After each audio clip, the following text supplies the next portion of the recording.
Hello friends, आज मैं आपके लिए एक नया चैप्टर लेकर आया हूँ जो है आपके क्लास 11 ज्योग्राफी से फोर्थ चैप्टर, जिसका नाम है distribution of oceans and continents. जो आज प्रेजेंट टाइम में हम डिस्ट्रीब्यूशन देखते हैं ओशियंस का और कॉन्टिनेंट्स का, वो प्रेजेंट डिस्ट्रीब्यूशन किस तरीके से हुआ, ये किस तरीके से सेपरेट हुए, या प्रेजेंट जो इनकी सिचुएशन है वो कैसे अराइज हुई, या किस तरीके से ये बने हैं कॉन्टिनेंट और ओशियंस, उसी के बारे में हम इस चैप्टर में डिटेल स्टडी करने वाले हैं। आपको बेसिक सी इन्फॉर्मेशन होगी कि हमारे पास में 5 ओशियंस है और 7 कॉन्टिनेंट्स हैं, है ना। और जो अर्थ का 70% है वो वाटर के थ्रू कवर्ड है और 30% जो है सिर्फ लैंड के थ्रू कवर है। तो यहाँ पर कुछ थ्योरीज है कॉन्टिनेंट से रिलेटेड कि कॉन्टिनेंट का जो एक तरीके से ओरिजिन है वो कैसे हुआ। वो थ्योरीज कुछ ये है। सबसे पहले आपकी जो थ्योरी दी गई कॉन्टिनेंट के लिए, कॉन्टिनेंटल ड्रिफ्ट थ्योरी, जो कि आपको 1912 में किसने दी? अल्फ्रेड वेगनर ने दी। इसी को फादर ऑफ कॉन्टिनेंटल ड्रिफ्ट बोला जाता है। सेकंड थ्योरी हमारे पास में जो थी वो थी कॉन्वेक्शनल करंट थ्योरी थी, जो 1930 के अंदर किसने दी? आपके ऑर्थर होम्स ने दी। उसके बाद में एक नई थ्योरी हमको देखने को मिली कॉन्टिनेंट से रिलेटेड, जिसका नाम है सी फ्लोर स्प्लिटिंग। 1961 के अंदर इसको किसने दिया? हैरी हेस ने दिया। फिर उसके बाद में 1967 के अंदर हमारे पास में सबसे रिसेंट थ्योरी जो है प्लेट टेक्टोनिक आई, जिसको मैकेंजी, पार्कर एंड मॉर्गन ने दिया। और सबसे वैलिड थ्योरी जो है 8% कॉन्टिनेंट का जो डिस्ट्रीब्यूशन है या ओशियंस का जो डिस्ट्रीब्यूशन है उसको एक्सप्लेन में करने में, वो आपकी कौन सी है? यही आपके प्लेट टेक्टोनिक है। अच्छा, ये जो सीक्वेंस है, ये ऑर्डर है, कई बार यूपीएससी एग्जाम के अंदर, आईएएस के अंदर डायरेक्टली पूछ लिया जाता है कि इनको क्रोनोलॉजिकल ऑर्डर में आप अरेंज कीजिए। तो कोई भी, इवन यूपीएससी नहीं, दूसरे कंपटीशन एग्जाम में भी आपके काम आ सकता है। ठीक है, तो ये मेन 4 थ्योरीज है, वो आपको पता होना चाहिए। कौन कौन सी? Continental drift theory, then convectional current theory, sea floor splitting, then plate tectonic. कब आई और किसने दी, ये भी हमारे लिए इंपॉर्टेंट हो जाता है। ज्योग्राफी से रिलेटेड जो भी एग्जाम, असिस्टेंट प्रोफेसर हो गया या फिर दूसरे एग्जाम में भी ये हमारे काम की इंफॉर्मेशन है। अच्छा, यहाँ पर हम बात करेंगे अब कॉन्टिनेंटल ड्रिफ्ट थ्योरी के बारे में बात करेंगे। तो हालांकि हमको पता है कि कॉन्टिनेंटल ड्रिफ्ट थ्योरी जो है अल्फ्रेड वेगनर ने 1912 के अंदर दी थी, बट उससे पहले भी उसके बारे में काफ़ी बातें हो चुकी थी। जैसे कि अगर अपन बात करें, अब्राहम ओटेलियस करके एक ज्योग्राफर था, या जो कहाँ का था, डच मैप मेकर था, जिसने 1596 के अंदर इस तरीके की जो थ्योरीज थी उसको प्रपोज किया था कि मे भी कहीं ना कहीं जो आपके जितने भी कॉन्टिनेंट्स है वो क्या थे? एक ही लैंड मास का पार्ट थे। सेकंड एंटोनियो पेलिग्रिनी था, जिसने क्या किया था कि 3 continents, Europe, Africa and America, तीनों को साथ में बताया कि मे भी ये क्या थे कि तीनों के तीनों जो कॉन्टिनेंट थे साथ में थे। और उनको ड्रॉ भी किया इन्होंने कि देखो, ये बताया यहाँ पर, ये था सेपरेशन से पहले का व्यू था, जिसके अंदर अफ्रीका, अमेरिका एंड यूरोप आपके तीनों साथ में थे। और यहाँ पर आप देख सकते हैं कि अमेरिका, अफ्रीका और यूरोप तीनों क्या हो गए? आपके अलग हो गए। अब बात कर लेते हैं किसकी?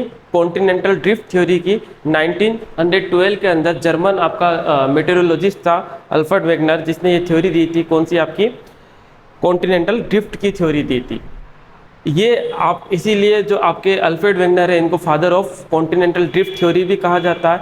इन्होंने सबसे पहले बताया कि इस पूरा एक्सप्लेन किया कि भाई आपके जो एक बार स्टार्टिंग में जो था लैंड मास जो था वो पूरा एक तरफ था, और जो वाटर बॉडी था पूरा एक तरफ था।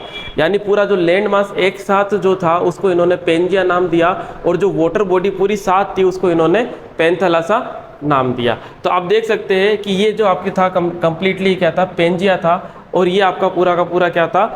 ये जो वाटर बॉडी था, ये पूरा का पूरा वाटर बॉडी क्या कहलाता था? पेंथेलासा कहलाता था।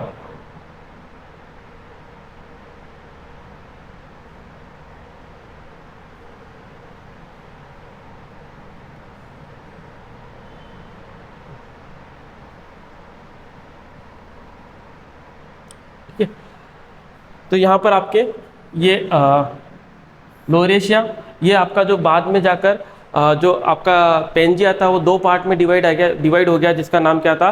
जो आपका नॉर्दर्न पार्ट था वो आपका क्या कहलाया? लोरेशिया कहलाया। और जो साउदर्न पार्ट था वो क्या कहलाया? आपका गोंडवाना। इंडियन जो सब कॉन्टिनेंट है वो भी आपका किसका पार्ट है, गोंडवाना सिस्टम का ही पार्ट है। आपको पता होगा गोंडवाना रॉक्स इंडिया के अंदर पाई जाती है, जो कोल के लिए काफ़ी फेमस है।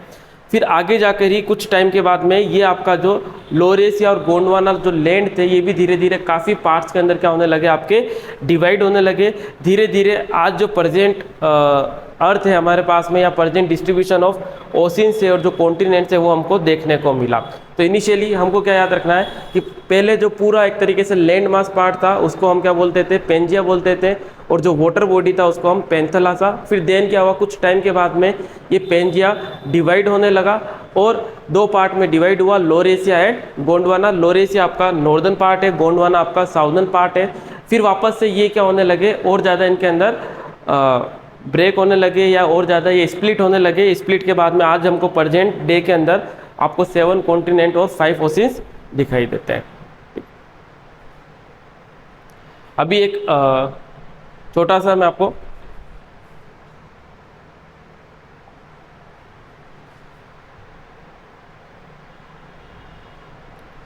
छोटा सा एक वीडियो बताऊंगा जो 1995 में रिलीज हुआ था, कि किस तरीके से जो टोटल आपका यानी आपका जो कॉन्टिनेंट्स थे वो जो लैंड मास पार्ट था एक साथ, वो किस तरीके से रीडिस्ट्रीब्यूट हुआ या किस तरीके से स्प्लिट हुआ। काफ़ी अच्छा वीडियो, इसको एक बार आप देखिए।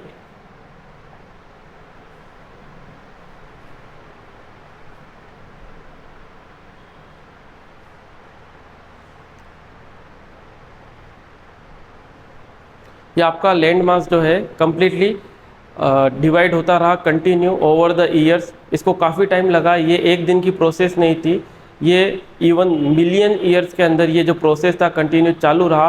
तो आप देख सकते हो कि जो ये पार्ट अलग है, अगर आज भी अगर आप इनको ज्वाइन करके देखो तो ये पार्ट आपको एग्जैक्टली मैच करता हुआ दिखाई देगा। कि अगर आप अमेरिका को या साउथ अमेरिका को जो अफ्रीका के साथ मैच करा दीजिए, या बाकी जो है उनको आप मैच करा दीजिए बाकी कॉन्टिनेंट्स को, तो वो आपको जुड़े हुए दिखाई देंगे। ठीक है,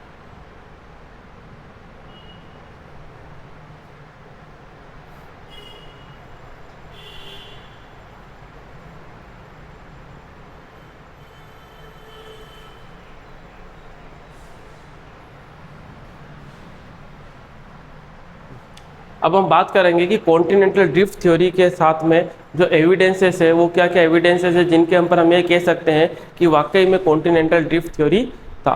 तो कुछ एविडेंसेस के बारे में बात करेंगे।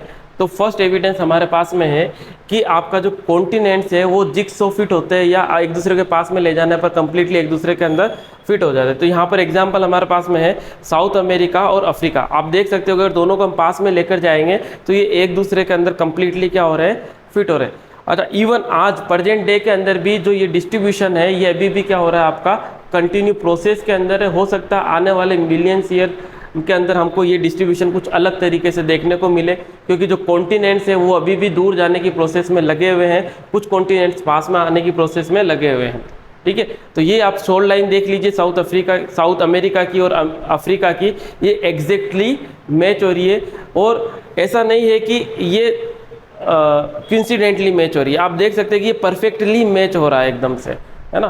तो हम इस चीज़ से बता सकते हैं कि कहीं ना कहीं कॉन्टिनेंटल ड्रिफ्ट का मतलब ये है एक तरीके से जो कॉन्टिनेंट क्या है या जो लैंड मास पार्ट है वो क्या कर रहा है कि किसी सरफेस के ऊपर क्या कर रहा है, फ्लोट कर रहा है, और ये एक दूसरे से अलग भी होते जा रहे हैं और दूसरे कॉन्टिनेंट आपस में पास में भी आते जा रहे हैं।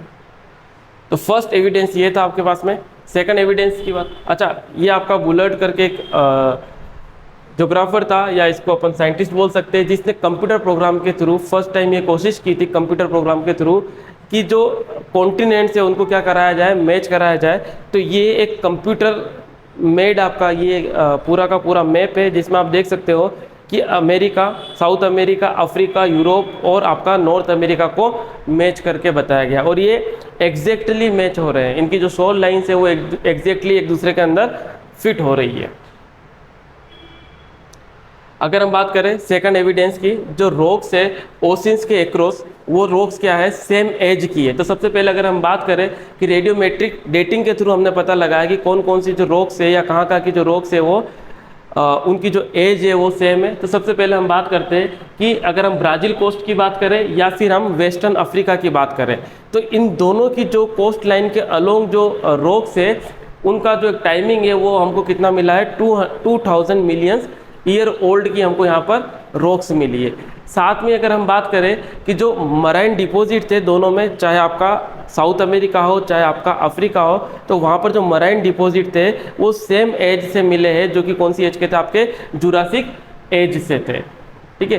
थर्ड एविडेंस है हमारे पास में टीलाइट। टीलाइट क्या होता है? टीलाइट सिंपली आपका जो सेडिमेंट्री रॉक है जो बनी है किसके थ्रू, डिपॉजिट ऑफ ग्लेशियर्स की वजह से, यानी ग्लेशियर के डिपोजिशन से जो हमको सेडिमेंट्री रॉक मिली है वही आपकी क्या कहलाती है, टीलाइट कहलाती है। उसका एक इंपॉर्टेंट एग्जांपल आपका गोंडवाना पार्ट, इसके 6 काउंटर पार्ट हमको देखने को मिलते हैं। इवन गोंडवाना आपका मेन इंडिया से डिराइव हुआ है ना। तो आपके पास में 6 काउंटर पार्ट है, कौन कौन से, Africa, Falkland, Madagascar, Antarctica and Australia. तो यहाँ पर अगर आप देखोगे तो यहाँ पर आपको जो कुछ चीज़ें हैं, कुछ सिमिलरिटीज़ है वो देखने को मिलेगी। इस बेसिस पर हम कह सकते हैं कि ये कहीं ना कहीं सेम एज के रहे होंगे, या यहाँ पर ये कभी ना कभी एक साथ में ये जो कॉन्टिनेंट्स है, ये जो काउंटर पार्ट्स हैं, ये कभी ना कभी साथ में रहे होंगे। अगला है प्लेसर डिपॉजिट। गोल्ड डिपॉजिट जो होते हैं वेन्स के अंदर या अर्थ के अंदर, उन्हीं को क्या बोला जाता है, प्लेसर डिपॉजिट बोला जाता है। तो जो घाना कोस्ट है आपका, अफ्रीका का जो घाना कोस्ट है, वहाँ पर हमको प्लेसर डिपॉजिट मतलब आपको गोल्ड डिपॉजिट दिखाई देते हैं। बट अगर आप देखो कि घाना के अंदर कोई भी सोर्स रॉक नहीं है गोल्ड के लिए, तो फिर ये गोल्ड आया कहाँ से होगा, कि जब वहाँ सोर्स रॉक ही नहीं है गोल्ड की, तो गोल्ड कैसे आ सकता है? ये गोल्ड कहाँ से आया होगा? क्योंकि हमको पता है कि ब्राज़ील या फिर अगर अपन बात करें अमेरिका, साउथ अमेरिका और अफ्रीका क्या थे, आपके साथ में थे। तो जब ये अलग हुए तो वहाँ से क्या होगा, कुछ प्लेसर डिपॉजिट इनके साथ में भी रहा होगा, क्योंकि ब्राज़ील के अंदर हमको क्या देखने को मिलता है, प्लेसर डिपॉजिट मिलता है, देखने को मिलता है। वहाँ पर गोल्ड बियरिंग वेन्स आपको देखने को मिलेगी। जैसे कि अगर अपन बात करते थे तो ये गोल्ड बियरिंग वेन्स है, यहाँ पर क्या होता है, ड्यू टू वेदरिंग, जैसे जैसे ऊपर का जो लेयर है वो लेयर क्या हो जाएगी, अनकवर्ड होती रहेगी, वैसे वैसे गोल्ड ऊपर आता रहेगा। तो बाय मास वेस्टिंग, यानी क्या होता है कि एक वाटर फ्लो के थ्रू या किसी ड्यू टू फ्लड की वजह से फिर ये क्या आएगा, ये नीचे की तरफ आने लगेगा मास वेस्टिंग की, यानी लैंडस्लाइड या आपका जो डेब्रीज है वो नीचे आएगी, तो उनके साथ में ये भी नीचे आने लगेगा और एक पर्टिकुलर जोन के अंदर या जगह पर ही क्या होने लगेगा, डिपॉजिट होने लगेगा। और यहीं पर हमको क्या कर सकते हैं, यहीं से हम इसको एक तरीके से डिग करके यहाँ से हम गोल्ड निकाल सकते हैं। तो आज भी आप अफ्रीका के अंदर बहुत सारे ऐसी कंट्रीज़ हैं जहाँ पर ये लोग कोशिश करते हैं कि वहाँ से हम गोल्ड निकाला जाए इस तरीके के डिपोजिशन से। तो ये आपको क्या बता रहा है, ये सारी चीज़ें या जितने भी एविडेंसेस है ये क्या बता रहे हैं कि भाई कहीं ना कहीं कॉन्टिनेंट्स जो थे वो सब के सब क्या थे, पहले या एंशिएंट टाइम में साथ रहे होंगे, अब अलग हुए हैं। और एविडेंसेस के बारे में बात करते हैं अपन, तो फॉसिल्स जो डिस्ट्रीब्यूशन है, ओशियंस के दोनों तरफ का जो फॉसिल डिस्ट्रीब्यूशन है वो क्या है, कहीं ना कहीं हमको सेम देखने को मिलता। आप मान सकते हो कि जो साउथ अमेरिका है या जो अफ्रीका है, दोनों के अंदर कम से कम आपका जो डिस्टेंस है अप्रोक्सीमेट 4800 किलोमीटर है। फिर भी हमको दोनों जगह पर सेम टाइप के हमको क्या देखने को मिल रहे हैं, वहाँ पर हमको फॉसिल्स देखने को मिल रहे हैं। तो ये क्या शो कर रहा है, ये भी वही चीज़ शो कर रहा है कि कहीं ना कहीं दोनों जो कॉन्टिनेंट थे वो क्या थे, आपके साथ में थे।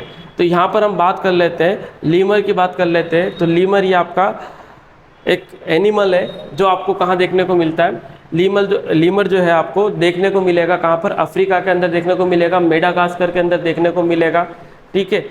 और इसके कुछ स्पीसीज आपको इंडिया के अंदर भी देखने को मिलेंगे, ठीक है। इसके अलावा अगर अपन बात करें, ये मेसासोर्स ये अफ्रीका है और आपको साउथ अमेरिका में देखने को मिलेगा। तो ये एक रेप्टाइल है ना। तो इसके इतने डिस्टेंसेस होने के बाद में ऐसा तो नहीं होगा कि ये फ्लाइट में बैठकर पहुंच गया होगा इंडिया, या फिर ये फ्लाइट में बैठकर पहुंच गया होगा साउथ अमेरिका। तो इनका डिस्ट्रीब्यूशन कैसे हुआ, जब इनके जाने की ही जगह नहीं है, इतना डिफरेंस है 4800 किलोमीटर का और बीच में कंप्लीट ओशियन है। तो ये फॉसिल्स वहाँ हमको नहीं मिल सकते, या ये एविडेंसेस हमको दूसरी जगह पर नहीं मिल सकते। तो ये सेम एविडेंसेस मिलने का क्या वजह रही होगी, ऑब्वियस ही बात है, कहीं ना कहीं कॉन्टिनेंट्स क्या रहे होंगे, साथ में रहे होंगे। यूपीएससी वालों के लिए एक इम्पोर्टेंट इन्फॉर्मेशन है या एक फैक्ट है कि कदाउर स्लेंडर लोरिस सेंचुरी जो है वो इंडिया की फर्स्ट स्लेंडर लोरिस सेंचुरी है, जो कि आपके कहाँ पर है, तमिलनाडु के अंदर है ना। तो एक इम्पोर्टेंट फैक्ट है, कभी कभी पूछ लिया जाता है यूपीएससी के अंदर, है ना। जैसे आपको पता होगा ओवर द ईयर यूपीएससी ऐसे क्वेश्चन पूछता रहा है कि पर्टिकुलर जो बटरफ्लाई है वो कहाँ मिला है, पर्टिकुलर बनाना है वो कहाँ मिला है। तो ये इसीलिए ये इन्फॉर्मेशन मैंने इसके अंदर ऐड की है। तो ये सारे के सारे एविडेंसेस थे जो शो कर रहे थे कि जो आपका कॉन्टिनेंट का जो डिस्ट्रीब्यूशन है कहीं ना कहीं क्या है, ओवर द ईयर हुआ है या ओवर द मिलियन ईयर्स हुआ है, कि अदरवाइज ये पहले क्या रहे होंगे सबके सब, या जितना भी लैंड पार्ट होगा वो सबका सब साथ में रहा होगा। अगर अपन बात करें कि भाई अगर ड्रिफ्टिंग हो रहा था तो जो ड्रिफ्टिंग था वो हुआ क्यों या कैसे हुआ, उसके पीछे फोर्स कौन कौन से थे, ऐसे क्या फोर्स थे जिससे हमको ड्रिफ्टिंग देखने को मिला। तो दो फोर्स है, एक आपका पोलर फ्ली फोर्स है और एक आपका टाइडल फोर्स है। ये आपका जो पोल या पोलर फ्लिंग फोर्स है ये क्या है, ये किस वजह से आता है, ये आता है आपके due to rotation of earth की वजह से।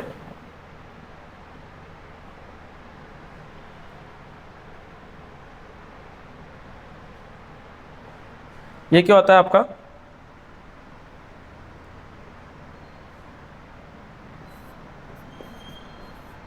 ड्यू टू रोटेशन ऑफ अर्थ।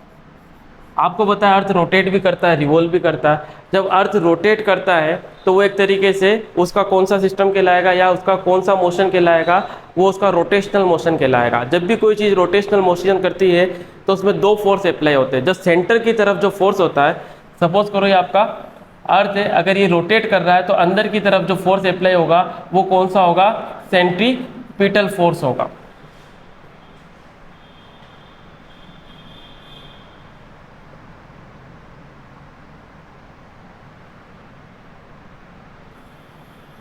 तो अंदर की तरफ जो फोर्स होगा वो कौन सा होगा, सेंट्रीपिटल फोर्स होगा आपका। और अगर अपन बात करें कि जब भी रोटेशनल मोशन होगा तो अंदर की तरफ जो फोर्स लगता है तो उसके अपोजिट डायरेक्शन में एक स्यूडो फोर्स लगता है, वो फोर्स कौन सा होता है आपका, सेंट्रीफ्यूगल फोर्स होता है।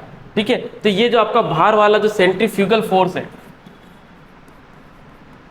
सेंट्रीफ्यूगल फोर्स है, इस सेंट्रीफ्यूगल फोर्स की वजह से आपको पता है जो अर्थ है वो एक तरीके से बल्ज शेप के अंदर है, यानी इक्वेटर के ऊपर क्या है वो बाहर की तरफ निकली हुई है। उसका रीजन कौन है, ये आपका सेंट्रीफ्यूगल फोर्स। और सेंट्रीफ्यूगल फोर्स कहाँ से आया, ये जस्ट अपोजिट डायरेक्शन में लगता है किसके, सेंट्रीपिटल फोर्स के। तो इसीलिए यहाँ पर एक क्वेश्चन भी लिखा हुआ है, देखिए आप, कि जो अर्थ है वो परफेक्ट स्फीयर नहीं है। वो इसीलिए नहीं है क्योंकि अर्थ के सेंटर पे क्या लग रहा है, सेंट्रीपिटल फोर्स अंदर की तरफ लग रहा है, उसके अपोजिट डायरेक्शन सेंट्रीफ्यूगल, जिस वजह से क्या हुआ, अर्थ जो है पोल्स पर से क्या है, एक तरीके से फ्लैट है और बीच में से किस शेप के अंदर है, बल्ज शेप के अंदर है। तो एक तो रीजन ये दिया गया कि जो अर्थ रोटेट कर रहा है, अर्थ क्या कर रहा है, एक तरीके से जब रोटेट कर रहा है तो जो कॉन्टिनेंट्स है वो क्या कर रहे हैं, या जो लैंड मास है वो भी क्या करता जा रहा है, मूवमेंट करता जा रहा है किसी सरफेस के ऊपर या किसी प्लेट के ऊपर। तो इस वजह से क्या हो रहा है, आपके कॉन्टिनेंट भी क्या हो रहे हैं, ड्रिफ्ट हो रहे हैं। तो ये फर्स्ट था पोल फ्लिंग फोर्स। नेक्स्ट है आपका टाइडल फोर्स। टाइडल फोर्स आप सभी को पता है कि टाइडल फोर्स क्या होता है। टाइडल फोर्स जो है वो due to attraction of moon and sun की वजह से आता है, कि क्योंकि अर्थ के ऊपर सन का भी अट्रैक्शन है और मून का भी अट्रैक्शन है, इस वजह से कौन सा फोर्स अप्लाई होगा, टाइडल फोर्स अप्लाई होगा। तो ये टाइडल फोर्स अप्लाई होने की वजह से क्या होगा कि आपका वही, अगेन इसके बारे में भी वही थ्योरी थी कि भाई आपका जो प्लेट्स है या फिर अगर अपन बात करें जो कॉन्टिनेंट्स है या जो लैंड मास है वो क्या करेगा, मूवमेंट करेगा। तो उसके लिए सेकंड आपको कौन सा फोर्स दिया गया, टाइडल फोर्स। ये सिंपल सा क्या है, ये किस वजह से होगा, due to attraction of sun and moon. ये एट्रैक्शन जो सन और मून है उसके एट्रैक्शन की वजह से क्या होगा, ये टाइडल फोर्स लगेगा। आपको पता है टाइड्स आते हैं, ठीक है, आपका जिसको हिंदी में जवार भाटा बोला जाता है, जो ओशियंस के ऊपर होते हैं। तो ये आपको दो रीज़न बताए गए या फिर दो फोर्स बताए गए कि भाई जो आपका ड्रिफ्ट फोर्स है या जो ड्रिफ्टिंग है कॉन्टिनेंट्स की वो क्यों हो रही है, उसके पीछे दोनों ये आपके फोर्स बताए गए। बट जो और ज्योग्राफर थे उन्होंने क्या किया, इन फोर्स को कंप्लीटली या एब्सोल्यूट नहीं माना for the explanation of the drifting of the continents, कि ये सफिशिएंट नहीं है या कंप्लीटली ये इस थ्योरी को सपोर्ट नहीं कर पा रहे हैं या कंप्लीटली इनका एक्सप्लेनेशन नहीं दे पा रहे हैं कि सिर्फ इन दो फोर्स की वजह से ही आपका जो ड्रिफ्टिंग है वो कैसे हो रहा है ना। अदरवाइज क्या होता है कि वो इवन इसके अंदर कई बार ये इशू भी आता है कि जो रेट ऑफ मोशन है किसकी, प्लेट्स की, या फिर रेट ऑफ मोशन है जो कॉन्टिनेंट्स की या लैंड मासेस की, उसमें इतना डिफरेंस क्यों हुआ, इसकी वजह से, आपके जो दोनों फोर्सेस है उनकी वजह से। तो कहीं ना कहीं ये राइटली जस्टिफाइड नहीं कर पाए या कंप्लीटली नहीं बता पाए कि जो ड्रिफ्टिंग हो रही है वो क्यों हो रही है, और उसका कंप्लीटली रीज़न नहीं दे पाए। तो इस थ्योरी को एक तरीके से जो ज्योग्राफर थे उन्होंने नेग्लेक्ट कर दिया, इसकी जगह फिर उन्होंने नई थ्योरी ढूंढने की कोशिश की।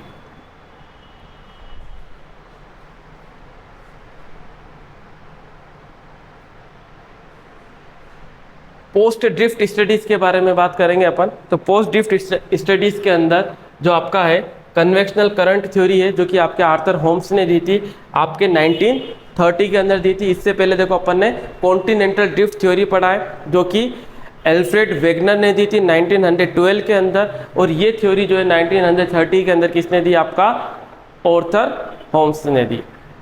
इसी को अपन आगे कंटिन्यू करेंगे इसको सेकंड पार्ट में। यहाँ से बाकी की जो थ्योरीज है आपकी कौन सी, कन्वेक्शनल करंट थ्योरी या फिर सी फ्लोर स्प्लिटिंग थ्योरी, या फिर नेक्स्ट आपकी कौन सी थ्योरी आ जाएगी, लास्ट आपके जो प्लेट टेक्टोनिक्स थ्योरी है जो सबसे वैलिड थ्योरी है, उसी को हम आगे कंटिन्यू करेंगे। Okay, thank you everyone.